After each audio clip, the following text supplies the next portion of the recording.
Gloire à Dieu. Le message que Dieu nous destine ce matin est intitulé Sur ta parole, je le ferai. Certainement, ça vous dit quelque chose déjà. Ça nous rappelle l'apôtre Pierre. Mais comment cela a commencé? Quand nous prenons à partir du premier verset, je lirai d'abord le verset 5. Pierre dit à Jésus, Maître, nous avons travaillé toute la nuit sans rien prendre. Nous avons travaillé toute la nuit, mais nous n'avons rien eu. Et il dit, mais sur ta parole, je jetterai mes filets. Sur ta parole, je le ferai. Parce que c'est toi qui as dit, je le ferai. Gloire à Dieu. Alléluia. Gloire à Dieu. Alléluia. Verset 1er. Comme Jésus se trouvait auprès du lac de Génézareth, et que la foule le pressait, il le pressait, il le poussait pour pouvoir entendre de lui la parole de vie. Jésus voit au bord de la mer, au bord du fleuve, au bord du lac, il voit deux barques. Et on a dit, c'est les pêcheurs qui ont utilisé ces barques.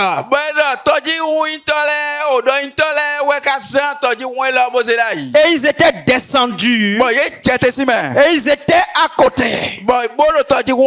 Ils nettoyaient leurs filets. Et personne ne savait ce qui leur arrivait toute la nuit. Personne ne savait s'ils ont travaillé toute la nuit fatigués sans rien prendre. Jésus étant Dieu, il a vu Pierre à côté des barques. Il a vu aussi les enfants de Zébédée. Et ils étaient aussi à côté de la barque. Et ils nettoyaient leurs filets. Comme des gens déjà découragés. Et ils voulaient préparer leur sang pour aller rentrer chez lui. Ils voulaient ranger les effets pour rentrer chez eux. La référence dit, Jésus voit les deux barques. Et il monta dans une des barques. Et la barque dans laquelle il est monté, cette barque appartenait à Simon. Il se retourna vers Simon et lui dit, amène-moi là-bas pour que je puisse parler au peuple.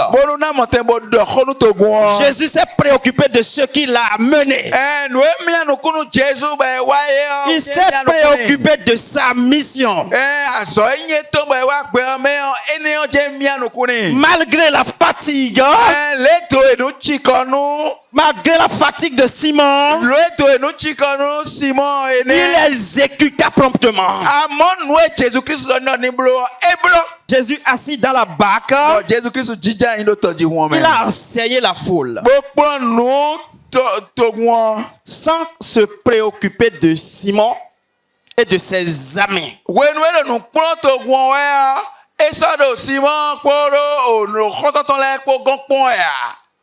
Lui et Simon, ou Simon et lui, ils étaient dans la barque. Après avoir accompli sa mission, il dit, Simon, avance en eau pleine. et jetez vos filets Bono mi todo mi tonto. pour pêcher. Bona monte bo wuli wevi. Qu'est-ce que Simon a fait toute la nuit? Te Simon ka wakaka bo aiho. Simon a essayé de pêcher. Simon eto ka bona monte bo wuli wevi. Il a choisi le moment propice pour pêcher. So kwenu no ibo wuli wevi Il a choisi la nuit sawe no khobro. où les eaux sont calmes, Bono no binado to. où il a la chance d'avoir beaucoup de poissons. Bono no tada gbe bona monte bo wuli wevi. Mais il a essayé toute la nuit. Et le jour s'est levé. Et il n'a pu prendre un seul poisson. Mais il y a quelqu'un qui est rentré dans sa vie le matin à l'aube quand il était découragé.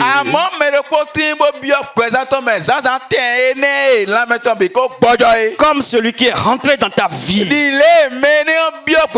au moment où tu es découragé. Au moment où tu ne savais plus où aller. Jésus dit à Pierre. En ce moment, il s'appelait encore Simon. Va dans les eaux un peu plus profondément et jette ton filet. Les poissons qu'ils n'ont pas eu toute la nuit.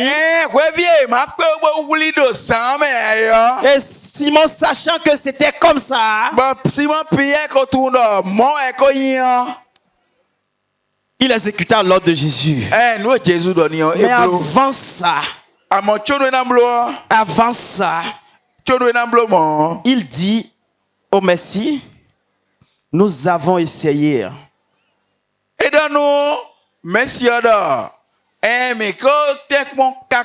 Mais nous n'avons pas pu. Comme c'est toi qui l'as dit. Comme c'est toi qui l'as dit.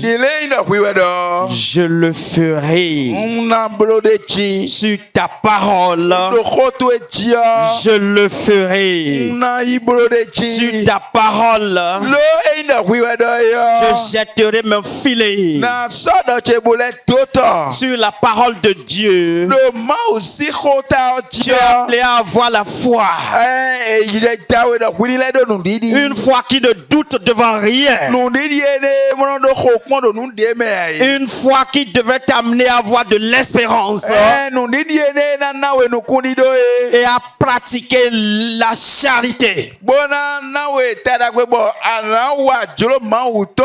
La référence dit, ayant jeté son filet, il prit une grande quantité de poissons et le filet a commencé par se rompre. Où étaient les poissons? Où étaient les poissons? Toute la nuit que Pierre a essayé, il n'a pas eu. Où étaient les poissons? Et il n'a jamais pêché comme ça.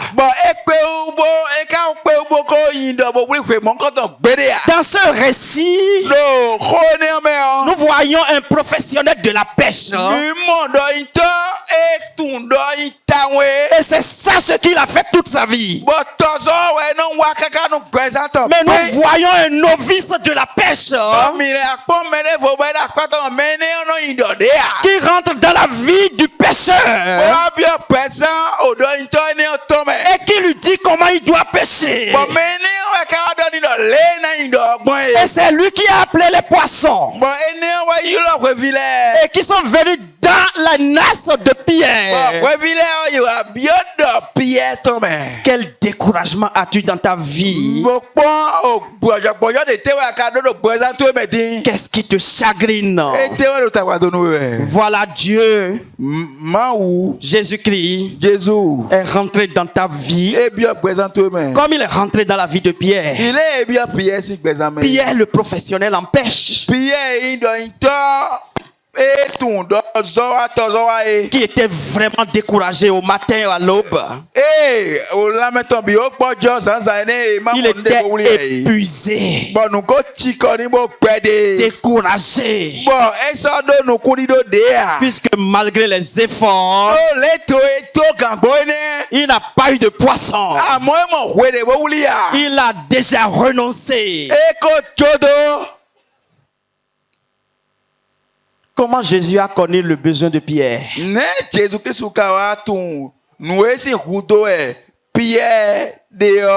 Nous posons cette question à tous ceux qui se lamentent,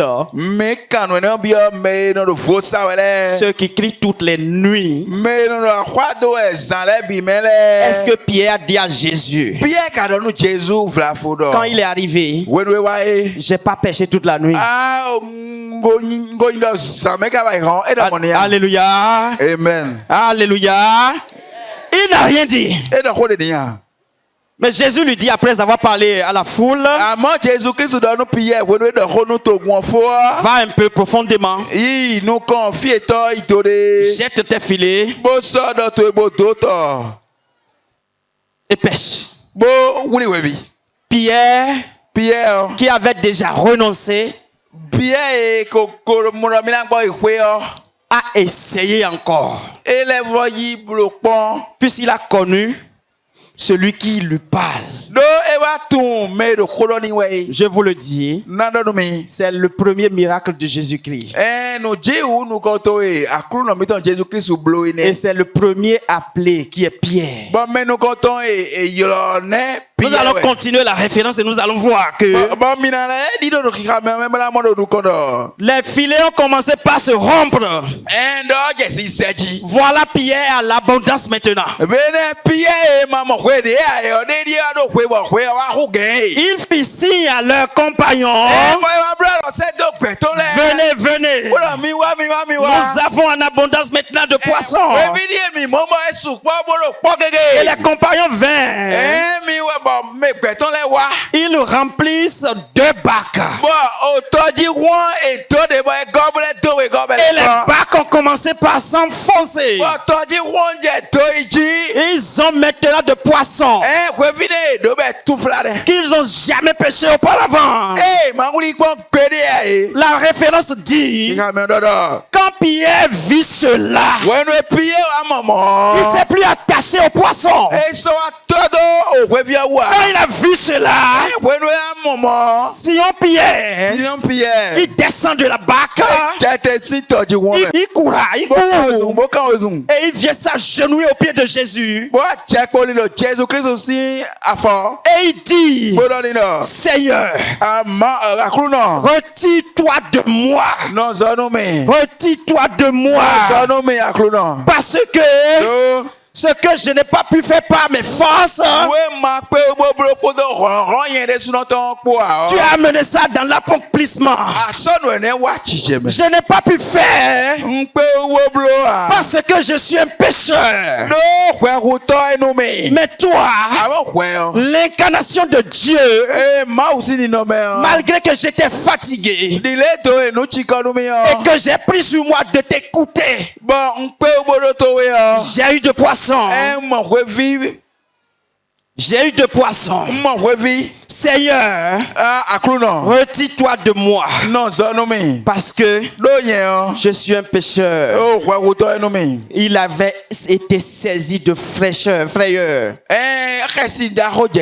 Et Jésus répond à Simon, ne crains point. Désormais, tu seras pêcheur d'hommes.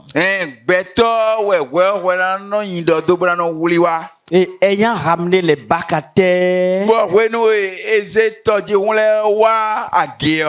il laissait tout.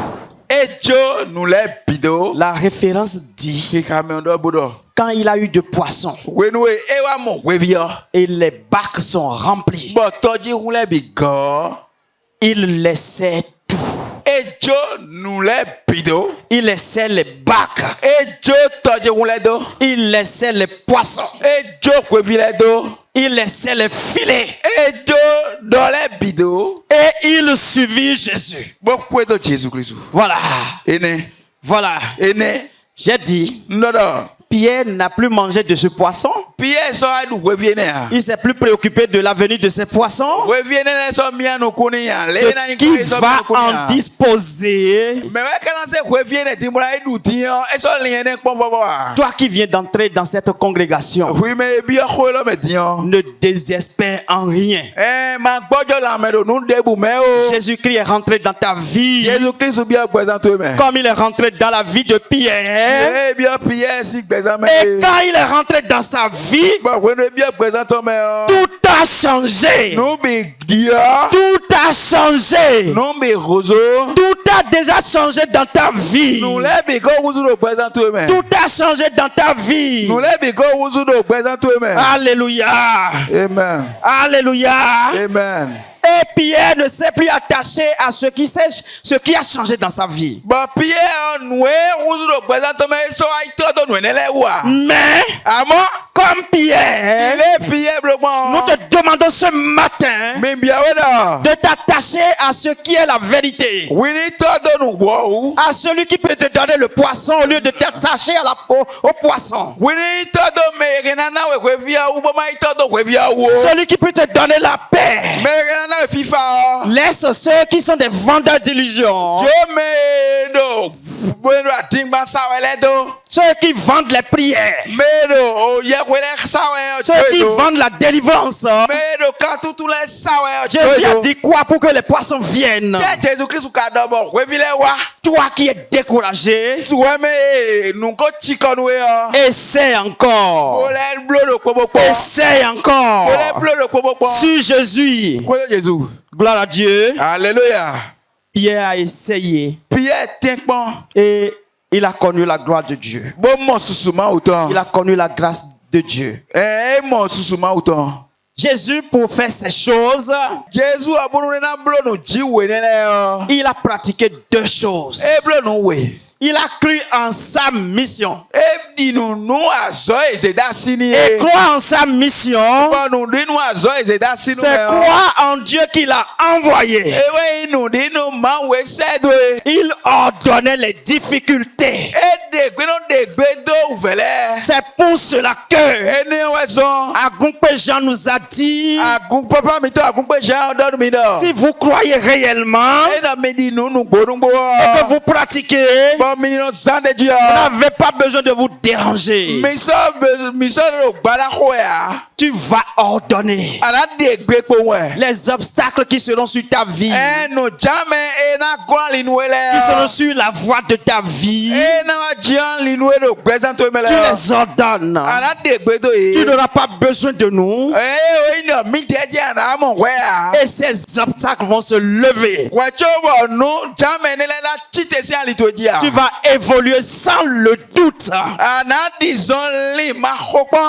Parce que ce même Pierre, quand Jésus est ressuscité et qu'il s'est apparu à lui et aux autres disciples, leur ayant donné déjà le pouvoir de vaincre tout mal, ils étaient ensemble. Ils voyaient Jésus venir. Quand ils ont vu Jésus, ils venaient vers eux. Et ils se sont demandé, c'est quoi ce mystère? C'est Jésus-Christ qui vient. Et à Pierre, lui, qui a eu le miracle, le premier miracle de Jésus-Christ, il s'est empressé pour dire, Jésus, le Messie, c'est toi qui viens vers nous sur l'eau comme ça. Et Jésus lui dit, c'est moi. Et il dit, si c'est toi, ordonne-moi pour que je vienne. Que je vienne à toi. Que je puisse marcher sur l'eau comme toi. Jésus lui tend la main. Comme il t'a tendu la main. Et Pierre se leva. Commença à marcher sur l'eau. Il marcha sur l'eau.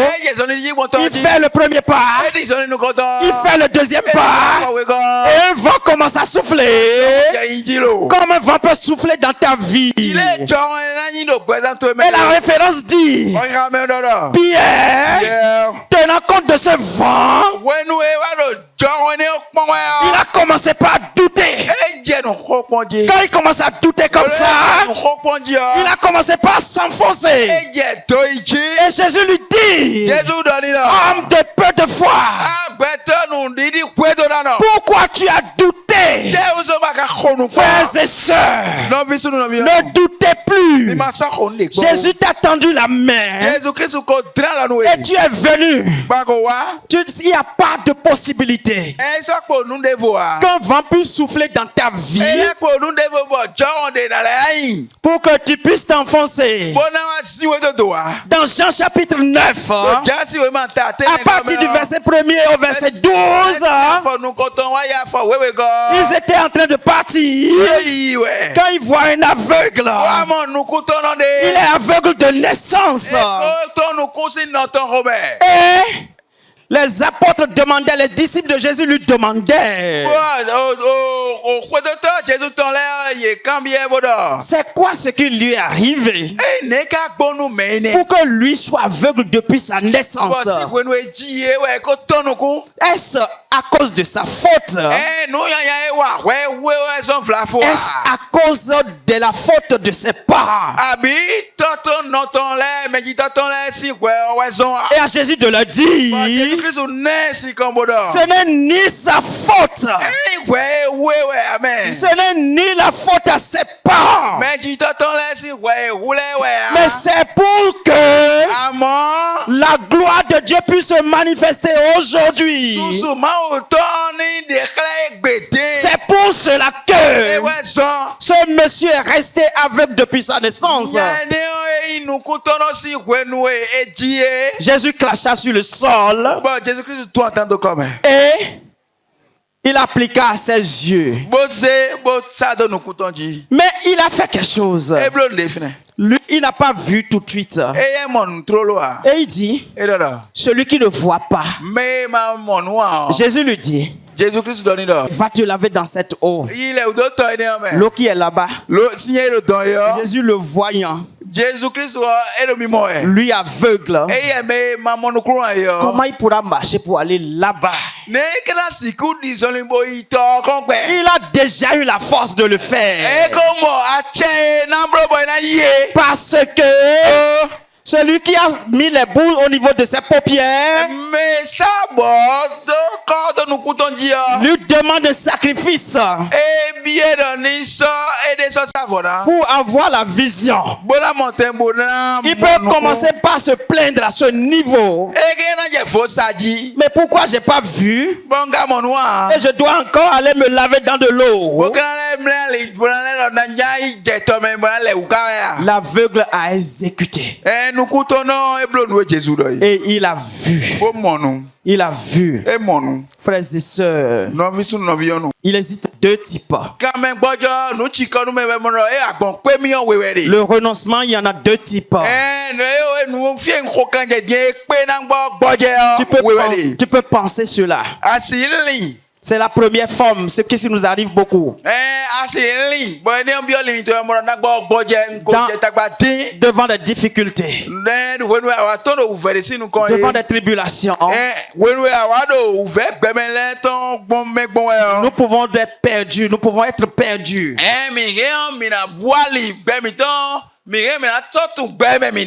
Ça, c'est le découragement physique. Mais l'Esprit de Dieu nous dit, prends confiance. Prends confiance. En ce moment, tu n'as pas encore le découragement spirituel. Et cette force que l'Esprit de Dieu te donne, tu reprends de la force. sur le plan physique. De découragement. Le découragement physique et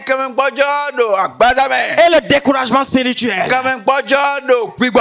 Les enfants d'Israël à qui Dieu a promis la délivrance et qui ont cru en Dieu et qui ont vu les miracles que Moïse a accomplis, ils ont accepté qu'ils iront dans le pays de repos. Comme tu l'as accepté, comme tu as dit, je ferai tout pour aller au royaume des cieux. Ils ont accepté partir. Mais déjà dans Nombre chapitre 13, à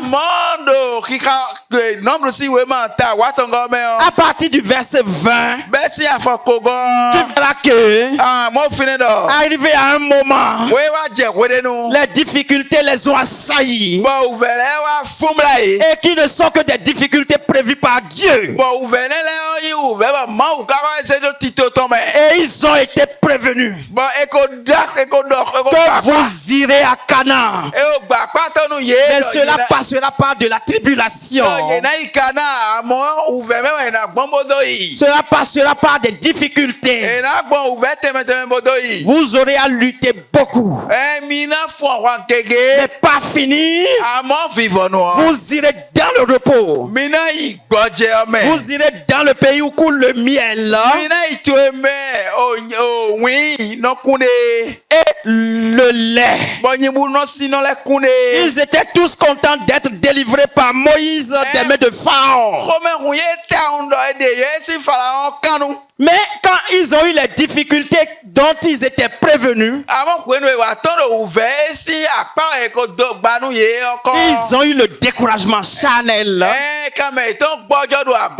Et sur le plan spirituel, ils se sont retournés en Égypte. Pourquoi nous as-tu fait amener dans le désert, Moïse? Pour nous tuer. Ils ont oublié les difficultés qu'ils avaient en Égypte. Et ils ont bravé Dieu. Ils ont bravé Dieu. Ils ont dit, mais nous mangions en Égypte. Est-ce qu'ils mangeaient à leur faim? Est-ce qu'ils mangeaient quand ils voulaient? C'est des menteurs. C'est des gens qui ne reconnaissent pas la force de Dieu. Ils ont retourné en Égypte ayant le découragement de la chair. Ils ont eu le découragement aussi de l'esprit. Malgré que Moïse ait envoyé Josué et Caleb pour aller explorer ce pays, il a envoyé 12 personnes. Et sur les 12, il n'y en a que 2. Et tous ils sont unanimes sur quelque chose. Ils ont vu que ce que Dieu a dit, c'est ainsi dans ce pays. Dans ce pays-là, c'est un bon pays. À un moment quand ils étaient dans le désert et que le pays a vu devant eux, Moïse envoya 12 personnes pour aller explorer ce pays. Mais quand ils sont partis, et ils sont revenus voir Moïse, ils lui rendaient compte. Parmi les 12, 10 déjà sont découragés. Et ils disaient que le pays là est bon. Le pays là est comme Dieu l'a dit. Mais nous ne voulons pas y aller. Nous ne voulons pas y aller. Nous ne pouvons pas y aller. Parce que Pour y aller, il y a des difficultés. Dans le pays, bien qu'il y ait le miel et le lait, il y a aussi les géants qui peuvent venir à bout de nous. Mais ils ont oublié qu'il leur a dit, celui qui leur a dit, vous irez dans ce pays. Ils ont oublié celui-là. Caleb et Josué, ils ont dit, si c'est Dieu qui l'a dit, nous irons dans ce pays.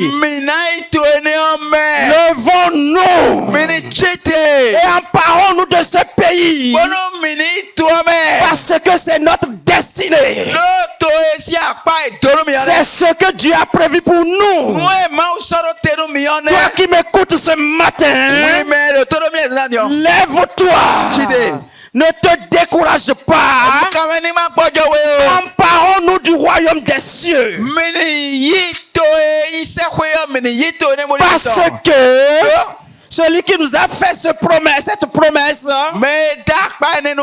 il est fidèle et il accomplira son plan.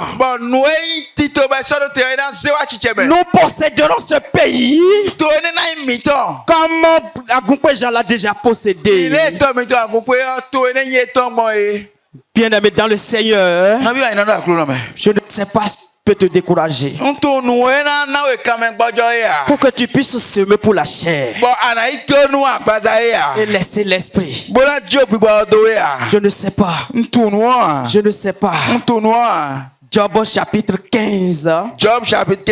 Au verset 20. Mais avant d'aller à Job, nous allons voir dans Jean chapitre 5 au verset 1er. Nous allons voir que il y a un paralytique qui est au niveau de la piscine de Bethesda. Depuis 38 ans, il est paralytique. Il ne pouvait pas marcher. Il ne pouvait pas marcher.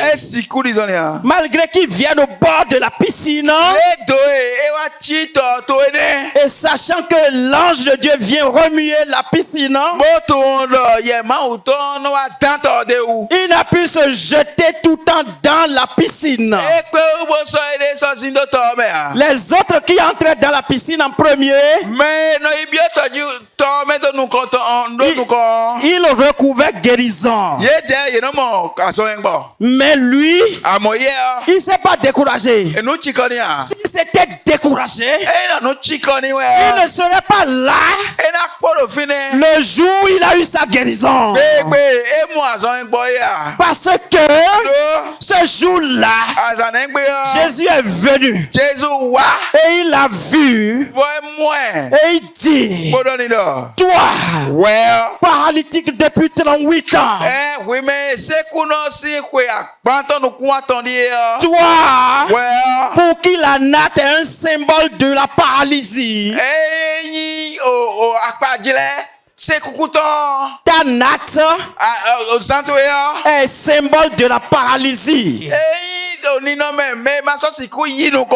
Ta natte est le symbole du désespoir. Jésus lui dit, lève-toi, lève-toi, arrange ta natte et marche. Marche. Et il a marché 38 ans. 38 ans. Il a marché.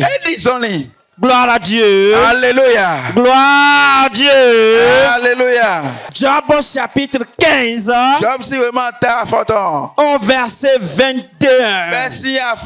Ceux qui n'écoutent pas la voix de Dieu.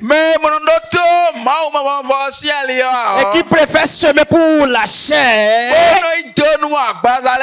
Voilà ce que la Bible dit. La voix de la terreur retentit à leurs oreilles. Et au sein de la paix que peuvent avoir les enfants de la paix, le dévastateur vient tomber sur eux. Malgré qu'il y ait la paix à leur portée. Ils n'ont pas d'espoir pour échapper aux ténèbres. À tout moment, ils voient l'épée de dévastation planer sur leur tête.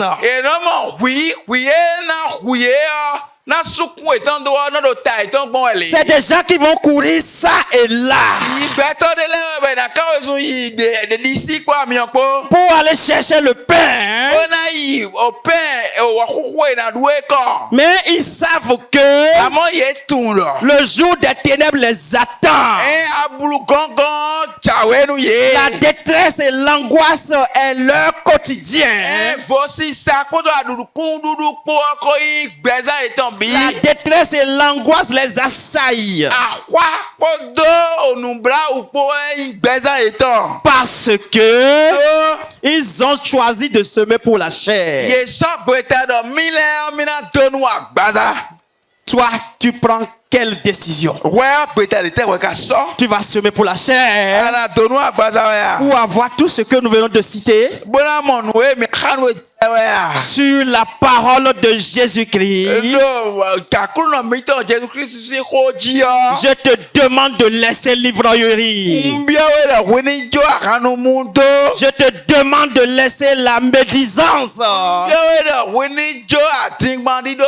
Sur la parole de Dieu. Cesse de remettre à demain. Abandonne l'impudicité. Laisse la colère. Laisse la colère. Laisse le mensonge. Laisse toutes sortes d'impuretés. Laisse la paresse. Et travaille. Travaille. Puisque Dieu a béni tes mains. Ne compte sur personne. Tu n'es pas pauvre. Tu n'es plus miséreux. Quand Jésus est rentré dans la vie de Pierre, tout a changé pour lui. Pour le paralytique, tout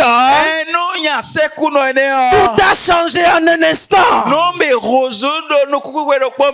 l'aveugle, l'aveugle de naissance, tout a changé en un instant. Laisse la haine. Laisse la haine. Et laisse la jalousie.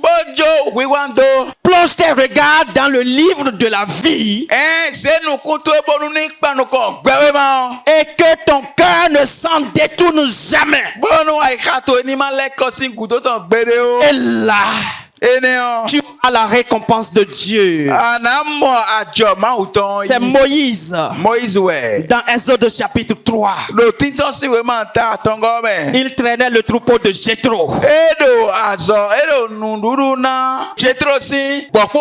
Et il passait. Partout il passait, à tout moment.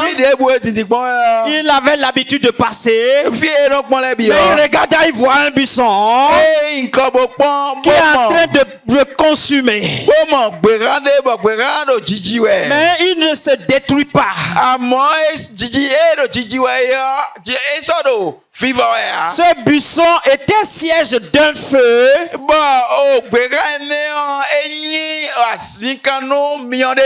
Et le feu ne consumait pas le buisson. Ça l'a attiré. Comme tu sais qu'il y a la paix ici. Comme tu sais qu'il y a la liberté. Comme tu sais que tu peux dominer tous les esprits. Cet éclair a attiré Moïse. Cet éclair a attiré Moïse. Et s'approchant du buisson, il se rendit compte réellement qu'il ne consumait pas. Que le buisson ne consumait pas. Et s'approchant du buisson, il entend une voix. Et la voix lui dit: reste loin. Reste loin. Avant de t'approcher, enlève tes sandales. Ôte tes sandales. Parce que le lieu où tu te tiens, c'est un lieu de sainteté. C'est un lieu où il y a la présence de Dieu. Donc, débarrasse-toi de tout ce qui est souillure. N'amène pas tes sandales ici. Ôte tes sandales. Parce que ce lieu est un lieu saint. Parce que en ce lieu, il y a la présence de Dieu. Mais aujourd'hui, ce n'est plus un lieu. La Bible nous enseigne que comme Dieu, Jésus-Christ est rentré dans la vie de Pierre et que sa vie a changé, la Bible nous dit que nous sommes aussi les temples de Dieu. Et où sera la place de l'impudicité? Où sera la place de l'iniquité? Ne sais-tu pas que tu es temple de Dieu? Pourquoi tu vas continuer de semer pour la chair? La parole de Dieu t'appelle ce matin pour reconsidérer ta voix, pour que tu sèmes pour l'esprit. Pour que tu sèmes pour l'esprit. Tous ceux qui sont nouveaux et qui sont arrivés ici, vous avez vu que nous n'avons pas eu de séance de prière.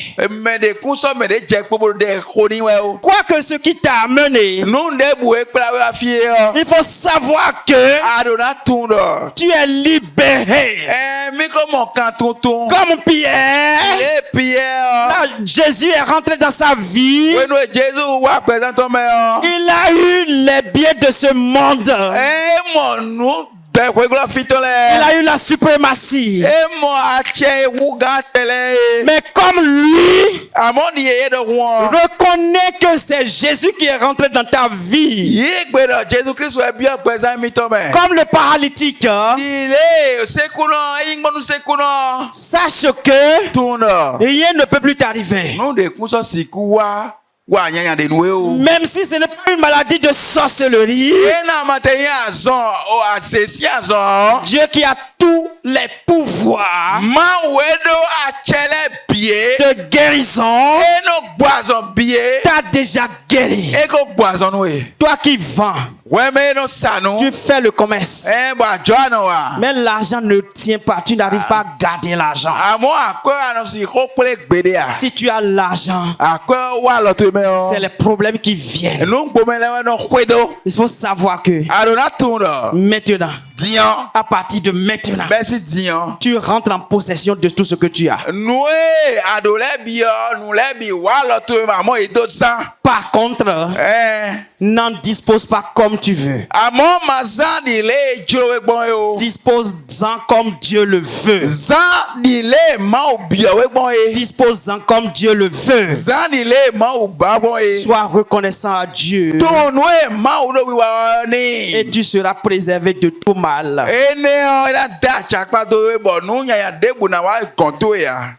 Comme l'aveugle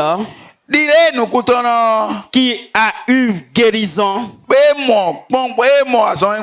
qui n'a jamais vu le crépuscule.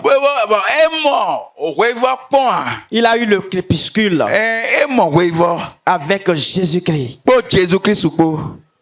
Toi qui es arrivé ici, parce que tu n'as pas d'enfant, toi qui étais ici depuis, par la voix du révérend Jean Agumpé,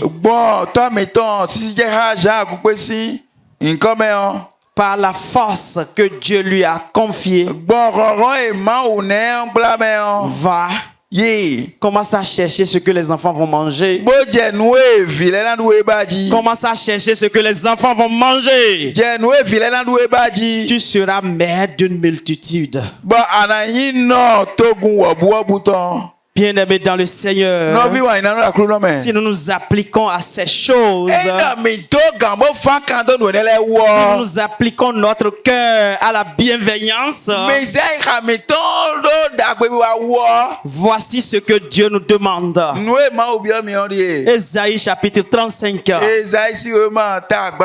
Et cette demande est découlée de bienséance, de bénédiction.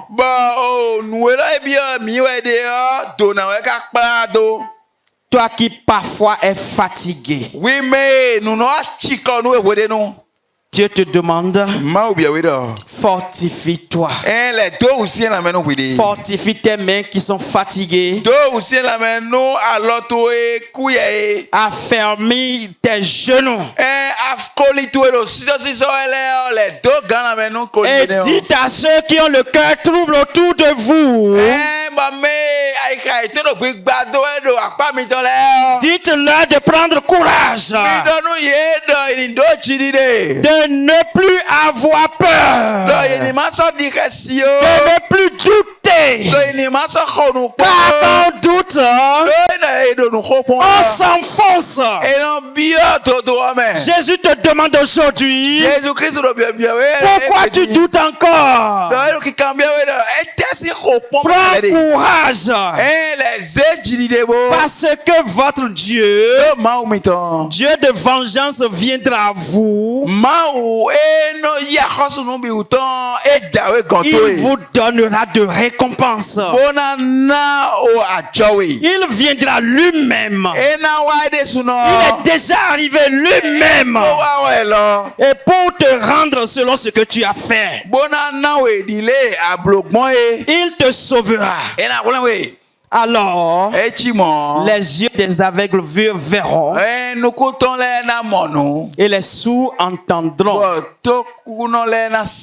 Les boiteux marcheront.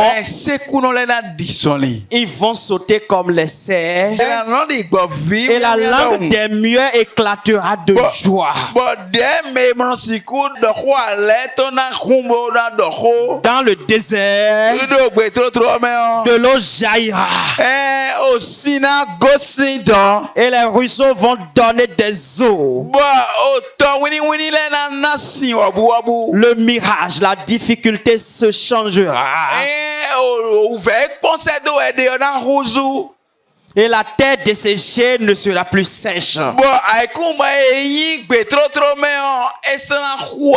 C'est ce que Dieu veut pour nous. Alors, je viens te dire ce matin, comme Jésus a dit à quelqu'un qui le regardait, comme les apôtres ont dit à quelqu'un qui les regardait, nous n'avons rien à te donner, mais nous allons te donner la bénédiction qui vient de Dieu. Nous t'avons confié à la bénédiction divine. Alors, Lève-toi. Et suis Dieu. Lève-toi. Aménage ta natte. Et marche. Va. Va. Toi et ta maison. Vous êtes sauvés. Lève-toi. Toi qui m'entends. Brille. Brille. Brille. Ne doute plus. Ne doute plus. Lève-toi. Arrange ta natte. Laisse le désespoir. La maladie n'est plus ta possession. La paralysie n'est plus à toi. La misère n'est pas à toi. Comme Jésus a dit au centenier, va et que ta foi qu'il te soit fait, qu'il te soit fait selon ta foi. Bien-aimé dans le Seigneur, la grâce de Dieu nous accompagne de maintenant jusqu'à l'éternité, jusqu'à ce que Christ revienne. Sur ta parole, je le ferai. Fais selon ce que Dieu veut de toi. Et tu es béni. Dieu vous bénisse.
Pour continuer à nous suivre, abonnez-vous à notre chaîne en cliquant ici, puis activez la cloche de notification. Rappelez-vous de liker. Soyez bénis.